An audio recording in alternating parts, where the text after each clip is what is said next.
अस्सलाम वालेकुम नाजरीन, मैं हूं ज़िले हैदर और आज की जो वीडियो लेकर आए हैं, इससे पहले हमने एक वीडियो बनाई थी जिसमें हमने जिक्र किया था कि हम उन लोगों की निशानदेही करेंगे जो पुलिस में छुपी काली भेड़ें हैं और उनके ऊपर केसेस चल रहे हैं और वो मुबैना तौर पर मुख्तलिफ जराइम क्राइम में मुलव्विस हैं। कुछ को सज़ाएँ भी हुई हैं और कुछ के खिलाफ इंक्वायरी चल रही है, कुछ क्लियर भी हो गए। आज हम जिक्र करेंगे SHO बल्दिया का। SHO बल्दिया है फैसल रफीक। हाल ही में उनके खिलाफ एक करंट इंक्वायरी हुई और उनको मअतल करके इंक्वायरी कर दी गई है और एक SP रैंक के अफसर जो है वो इंक्वायरी कर रहे हैं। फैसल रफीक के बारे में हम बता दें कि ये बल्दिया में SHO थे और एक छापा मारा गया एक मुखबरी हुई कि फैक्ट्री में गुटखा या मावा बन रहा है। वहां पे छापा मारा गया और वहां से 50 से जायद बोरियां जो है छापे के दौरान गायब कर दी गई और लाखों रुपए रिश्वत लेने के बाद मुलजिमान को भी छोड़ दिया गया। इसके बाद इतला मिली हाई ऑफिशियल को, DIG को, असद रजा है DIG, उनको इतला मिली, उन्होंने इसकी इंक्वायरी करी और इंक्वायरी में इनको कसूरवार ठहराया गया। कुछ पुलिस के इनके अपने थाने के जो एहलकार हैं, जो अफसरान हैं, उनके बयानात भी कलमबंद किए गए जिसमें ये बात साबित हुई कि 50 से जायद बोरियां जो कि लाखों रुपए मालियत की थी वो बेच दी गई बाद में रिकवरी के बाद, और जो मालकान थे जो मुलव्विस थे इसमें उनको भी मुबैना तौर पर रिश्वत लेने के बाद जो है उनको रिहा कर दिया गया। इन पे एक और इल्जाम ये भी है कि ये अरसा दराज से बल्दिया में एक स्पेशल पार्टी चला रहे हैं जिसपे IG सिंध ने मना भी किया है कि स्पेशल पार्टी किसी भी सूरत कबूल नहीं होगी और वो किसी भी इलाके में नहीं चलाई जाएगी, क्योंकि स्पेशल पार्टी के जो एहलकार होते हैं वो जराइम क्राइम स्ट्रीट क्राइम में मुलव्विस होते हैं। तो ये एक अपनी पार्टी भी चला रहे थे जिसमें मुख्तलिफ लोगों को, शहरियों को उठाया जाता था, शॉर्ट टर्म किडनैपिंग की जाती थी और उसके बाद जो है उनको पैसे लेके छोड़ दिया जाता था। फैसल रफीक जो है ये इनके खिलाफ पहली इंक्वायरी नहीं है। इसके अलावा ये मुख्तलिफ थानों में रहे हैं, मुअत्तल हुए, इनके खिलाफ इंक्वायरियां हुई और ये फिर बहाल हो गए। तैमूरिया थाने में भी रहे, हैदरी में भी रहे, सेंट्रल के बहुत सारे इलाकों में ये रहे। एक और वाकया इनके लिए मशहूर है कि ये डीजल, ईरानी डीजल और पेट्रोल के कारोबार में भी मुलव्विस हैं।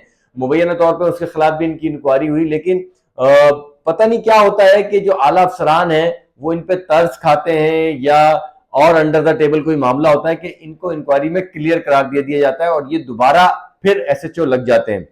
ना लगाने वाला सोचता है ना हटाने वाला सोचता है। कम से कम हटाने वाले जो इनके खिलाफ इंक्वायरी करते हैं उनको ये सोचना चाहिए कि ये इतने पावरफुल है कि ये दोबारा से बहाल हो जाएंगे, लिहाजा इनको जो है वो मुअत्तल या इनके खिलाफ इंक्वायरी नहीं करनी चाहिए। एक फैक्ट्री में और इन्होंने छापा मारा तो वहां पे से कुछ नहीं मिला, लेकिन उस फैक्ट्री में बहुत ज्यादा, क्योंकि फैक्ट्री का जो मालिक था वो तोतों का शौकीन था, तो वहां पे मकाओ और मुख्तलिफ जो कीमती तोते हैं वो वहां पे मौजूद थे। वो भी मौसूफ ने जो है 40 से 45 लाख रुपए में बेच दिए। तो ये इनकी कारस्तानियां हैं। इसके अलावा ऑयल, ईरानी diesel, oil, gutkha mafia, short term kidnapping, private party चलाना, ये इनकी स्पेशलिटी में शामिल है। अब इन पे जो करंट इंक्वायरी चल रही है वो है बल्दिया टाउन में, अभी जो इनको रिसेंटली हटाया है बल्दिया टाउन से, और इंक्वायरी पहले इंक्वायरी की गई, वो इंक्वायरी हुई, फिर इसके बाद इन्होंने अपील करी और अब बताया ये जा रहा है कि उस इंक्वायरी में भी इनको क्लियर करार दे दिया जाएगा और दोबारा से ये वेस्ट के या साउथ के किसी इलाके में, वैसे ज्यादातर इनकी ड्यूटी जो है वो सेंट्रल में होती है, सेंट्रल के किंग समझे जाते हैं, तो इनको दोबारा सेंटर लगा दिया जाएगा और फिर थोड़े अरसे के बाद फिर इंक्वायरी होगी, फिर ये मुअत्तल हो जाएंगे, फिर हाई ऑफिशियल आंखें बंद कर लेंगे। सोचना ये है कि ऐसी इनके पास क्या गीदड़ सिंगी है कि ये तमाम तर करप्शन के बावजूद जो इन पर इल्जाम होते हैं वो इनको बहाल कर दिया जाता है। अब कसूरवार एक शख्स है, या तो वो कसूरवार है जो इनको मुअत्तल करता है, वो बगैर सोचे समझे इनको मुअत्तल कर देता है जबकि उनको पता ही नहीं होता ये कितने पावरफुल है, या फिर वो कसूरवार है जो इनको बहाल कर देता है। इन तमाम तर सबूतों के बावजूद, इंक्वायरियों के बावजूद इनको बहाल कर दिया था। पहले जो इनके अपने पेटी भाइयों ने जो इनके खिलाफ बयान दिए, क्या वो झूठे हैं? अगर वो बयान झूठे हैं तो उन पेटी भाइयों को गिरफ्तार करना चाहिए कि उन्होंने इनके ऊपर इतने संगीन इल्जाम क्यों लगाए। वो CCTV भी झूठ करार दे दी गई जब ये तोते लेके वहां से निकले और इन्होंने भेज दिया, उसकी CCTV में सब चीजें कैप्चर हुई, लेकिन वो उसके बाद इनको भी क्लियर करार दे दिया गया।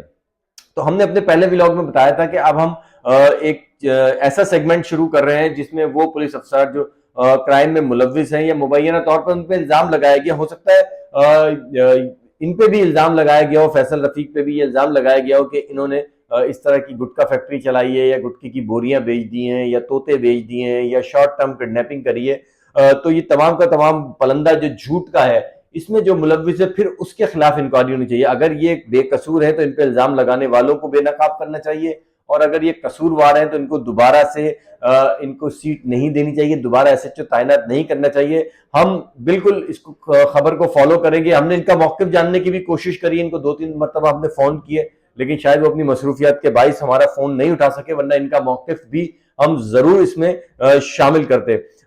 ये बताया जा रहा है, जो मेरे पास ये पूरी इंक्वायरी है इनकी, इसमें बताया जा रहा है कि इनके पास जो प्राइवेट मुश्तमिल लड़कों की टीम है वो खुद स्ट्रीट क्राइम में मुलव्विस है। कई मरतबा डकैती में पकड़े गए और उसमें यह कह के छोड़ दिया गया कि ये एसएचओ साहब के खास लोग हैं और उनके बंदे हैं। बल्दिया के इलाके में, इनके इलाके में जो चर्च है, जो मनशियात है, वो बड़ी तेजी से फैली, उसकी सरपरस्ती ये करते हैं। जाली ऑयल बनाने की फैक्ट्री, वहां पे भी इनके मरासिम है और वहां भी इनके ताल्लुकात बताए जा रहे हैं और वो उसकी सरपरस्ती करते आए हैं। ये तमाम वो चीजें जो इंक्वायरी में लिखी हुई हैं और ये तमाम मीडिया की खबर जीनत भी बन चुकी है। इसके अलावा इन पे एक इल्जाम ये भी है कि इलाके से, ये बल्दिया के इलाके में जो पानी, जो हाइड्रेंट है, वो भी चलाने में मुलव्विस निकले। तो ये तमाम की तमाम इनके पास इंक्वायरियां हैं, लेकिन अब इस इंक्वायरी का क्या होगा? क्या ये इंक्वायरी रद्दी की टोकरी में जाएगी या इनके खिलाफ और संगीन नौयत की कार्रवाई होगी? लेकिन फिलहाल इनके खिलाफ जो है वो इनको मुअत्तल कर दिया गया है और इनके खिलाफ जो है वो कार्रवाई की जा रही है। लेकिन देखना यह है कि अब नए आईजी आए हैं गुलाम नबी मेमन साहब, वो क्या इकदाम करते हैं, क्या इनको सजा देते हैं या इनको बहाल करके दोबारा एसएचओ लगा देंगे। अगले एपिसोड में, अगली जो हमारी किस्त होगी, उसमें हम एक और पुलिस अफसर का जिक्र करेंगे, एक हेड मॉडल का भी जिक्र है, वो भी हम आपको बताएंगे। आपके पास अगर कोई इत्तलात हो तो जरूर हमसे राब्ता करें, हमें इनबॉक्स करें। ये खबर भी हमें इनबॉक्स की गई है और जिसने करी है उसने बड़े ऑथेंटिक जराये से हमें डॉक्यूमेंट्स के साथ दिए, तो उम्मीद है कि आप भी हमें डॉक्यूमेंट के साथ ये चीजें देंगे। इसके साथ ही मुझे इजाजत दें। अल्लाह हाफिज।